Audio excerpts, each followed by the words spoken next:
Hello everybody. तो हम पढ़ रहे थे एनसीईआरटी के नोट्स। तो क्लास 11 के इकोनॉमिक्स के नोट्स हमने आपको प्रोवाइड किए जो प्ले लिस्ट में मौजूद है।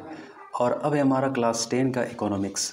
तो पहला वीडियो अपलोडेड है और ये हमारा है सेकंड वीडियो। तो काफ़ी शॉर्टली और काफ़ी कॉम्प्रिहेंसिव ये डिस्कशन होगा और नोट्स भी साथ में होगा। तो काफ़ी इंपॉर्टेंट होगा ये आपके लिए। चलिए लेसन नंबर 2 स्टार्ट करते हैं।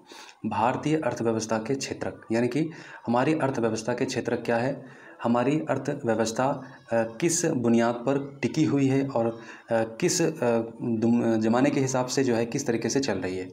तो अर्थव्यवस्था की अगर बात करें तो कई तरह के अर्थव्यवस्था होते हैं, ठीक है, और इसके कई क्षेत्रक होते हैं। अर्थव्यवस्था के कई क्षेत्रक होते हैं। पहला होता है प्राथमिक क्षेत्र, दूसरा होता है द्वितीयक क्षेत्र और तीसरा होता है तृतीयक क्षेत्र। तो प्राथमिक क्षेत्र में आप लिख सकते हो कि जैसे प्राकृतिक संसाधन को हम जब डायरेक्ट उसको निकालते हैं, जैसे कृषि का खनन, अब मछली का पालन, ठीक है, तो इससे क्या होता है कि अब इससे कई सारे वस्तु का उत्पादन होता है, इससे कई सारे वस्तु का उत्पादन होता है। तो इसे प्राथमिक क्षेत्र की गतिविधियां कहते हैं। मतलब फर्स्ट पहले ये निकालते हैं, पहले ये हम रॉ मटेरियल के रूप में इसको तैयार करते हैं और फिर इससे कई सारे और भी प्रोडक्ट बनाए जाते हैं। जैसे कि खनन हो गया तो लोहा, आयरन, स्टील, एल्यूमिनियम, तांबा, प्लास्टिक, तो कई सारे चीज़ बन जाते हैं। लकड़ी है कि नहीं, काटना या लबरिंग और मत्स्य पशुपालन, ऐसे ही प्राथमिक गतिविधियों में आने वाले ये हमारे अर्थव्यवस्था के पहले क्षेत्रक है। दूसरा है द्वितीयक क्षेत्रक। इसमें क्या होता है, जैसे प्राकृतिक उत्पादों को निर्माण प्रणाली में लाया जाता है, ठीक है, निर्माण प्रणाली में इसको क्या करते हैं, परिवर्तित कर देते हैं। अब जैसे कि लोहा को हमने क्या बना दिया, खिड़की बना दिया, दरवाज़ा बना दिया, एक से एक जो है उसमें डिज़ाइन वाले जो है हमने बेड बना दिए और भी बहुत सारे मशीनें बना दी हैं, मतलब अलग अलग चीज़ें उसको कन्वर्ट कर दिया। तो उसको हम जब निर्माण कार्य में इस्तेमाल करेंगे और उसको कर पाएंगे तो द्वितीय क्षेत्र की स्थिति में वो आ जाएगी और इस गतिविधि को द्वितीय क्षेत्रक में रखा गया है और इसे औद्योगिक क्षेत्रक भी कहा जाता है।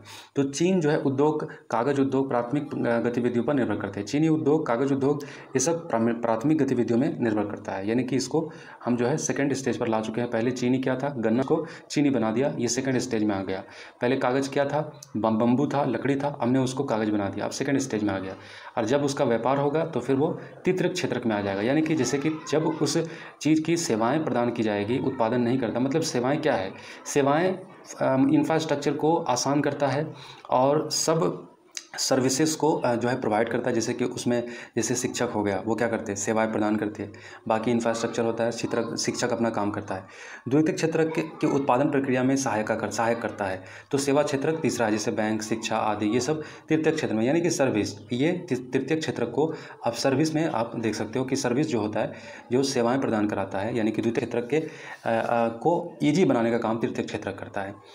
असल है जीडीपी क्या होता है। देखिए, जीडीपी किसी भी देश की एक साल में कितनी इनकम्स है, कितनी कमाई है, उनके नागरिक क्या कमाते हैं, वो देश की जीडीपी होता है, ठीक है, जो अंदर है जो बाहर है। तो सारे को टोटल कर देंगे तो क्या हो जाएगा, देश की जीडीपी हो जाएगी। तो सकल घरेलू उत्पाद का अर्थ है किसी विशेष वर्ष में प्रत्येक क्षेत्रक द्वारा, मतलब हर एक क्षेत्रक, तीनों क्षेत्रक के द्वारा कितना एक विशेष क्षेत्र में विशेष वर्ष में कितना उत्पादन हुआ, अंतिम उत्पादन। यानी कि एक कंपनी ने बिस्किट्स बनाया, फाइनल प्रोडक्ट बना गया, मार्केट में कितने में बेचा। हम आटा नहीं जोड़ेंगे कि आटा का बिस्किट बना तो आटा की कीमत क्या, फिर उसके बाद मशीन की कीमत क्या, फिर सर्विस की कीमत क्या, नहीं, तीनों को जोड़ देंगे और फिर फाइनल प्रोडक्ट जो बन के आएगा उसकी कीमत जो होगी उसको हम ओवरऑल सारे देश के जितने भी उत्पादन है, लास्ट उत्पादन है, यानी कि फाइनल प्रोडक्ट, उसको जब हम उसको कंक्लूड कर देंगे तीनों क्षेत्रों को और फिर उसको ऐड कर देंगे तो पता चल जाएगा कि हमारा उत्पादन कितना है और फिर वो पूरा टोटल उसकी कीमत जो भी होगी वो हमारी देश की जीडीपी हो जाएगी। तो उत्पादन में तृतीय क्षेत्र का बढ़ता महत्व, यानी कि हमारे देश में पहला क्षेत्र और दूसरा क्षेत्र, ये तो उतना ज़्यादा ग्रोथ नहीं हुआ, यानी कि जैसा होना चाहिए बाकी देशों के मुकाबले में, लेकिन तृतीय क्षेत्र हमारे यहाँ थोड़ा ज़्यादा ग्रोथ हो गया। किसी भी देश में अनेक सेवाएं, जैसे अस्पताल हो गया, बैंक हो गया, डाक हो गया, तो ये इसी के अंदर आता है। कृषि, उद्योग विकास, परिवहन, व्यापार, भंडारण जैसी सेवाओं का विकास होता है। आय बढ़ने से सेवा जैसे रेस्टोरेंट, पर्यटन, शॉपिंग, निजी अस्पताल, विद्यालय आदि की मांग शुरू कर देते हैं। सूचना संचार प्रौद्योगिकी पर आधारित कुछ नवीन सेवाएं महत्वपूर्ण अपर्याप्त, तो तृतीय क्षेत्र में ये सब चीज़ें आती है। अब बात करेंगे अल्प बेरोजगारी। जब किसी काम में जितने लोगों की जरूरत हो उससे ज़्यादा लोग काम में लगे हो तो उसको हम क्या कहेंगे, अल्प बेरोजगारी, यानी कि एक छुपी हुई बेरोजगारी है। कि असल में क्या है कि एक ही व्यक्ति वो काम कर लेता था लेकिन 4 व्यक्ति लगा हुआ है, तो अल्प बेरोजगारी, छुपी हुई बेरोजगारी, इस तरीके से आप इसको समझ सकते हो।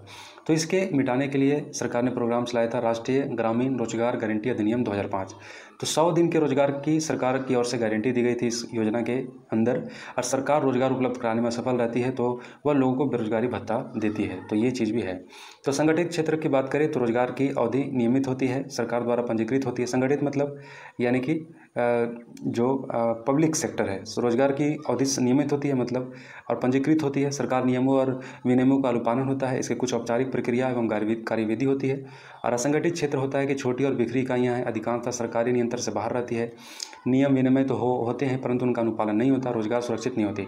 मतलब ये है सरकारी और ये है गैर सरकारी। तो आप समझ सकते हो, संगठित क्षेत्र जो सरकार के दायरे में होती है और असंगठित जो सरकार के दायरे में नहीं होती है। अब ये बात हो गई है, ठीक है। तो यहाँ पर कुछ प्रश्न है, तो प्रश्न को हम छोड़ देते हैं। रोजगार की परिस्थितियों के आधार पर गतिविधियां निम्नलिखित क्षेत्रों में विभाजित की जाती है, जैसे कि यहाँ पर देखिए। अच्छा ठीक है, प्रश्न भी देख लेते हैं। क्या आप मानते हैं आर्थिक गतिविधियां का प्राथमिक, द्वितीयक और तृतीयक क्षेत्र में विभाजित की उपयोगिता है? तो ये व्याख्या कीजिए, पहला सवाल है। दूसरा, तीसरा, चौथा, पाँचवा, छठा, तो ये सवाल है, आप पढ़ लीजिए, ठीक है। तो रोजगार की परिस्थितियों के आधार पर आर्थिक गतिविधियां निम्नलिखित विभाजित की जाती है, तो ये हमने पढ़ा। तो नोट्स के लिए आपके लिए इतना ही काफ़ी है, ठीक है। आप इतना ही देखो, ये तीनों बातें काफ़ी इंपॉर्टेंट है, इतना ही आपके लिए काफ़ी है, ओके। तो बताइए कमेंट बॉक्स में आपको ये वीडियो कैसा लग रहा है, ठीक है। अगर अच्छा लग रहा है तो लाइक कीजिए, नहीं अच्छा लग रहा है डिसलाइक कीजिए, और अच्छा लग रहा है तो शेयर भी कर दीजिए ताकि और भी लोग इससे फ़ायदा उठा सकें। तो लेसन नंबर 2 था हमारा ये, ओके। Thank you. तीसरा लेसन में मिलते हैं।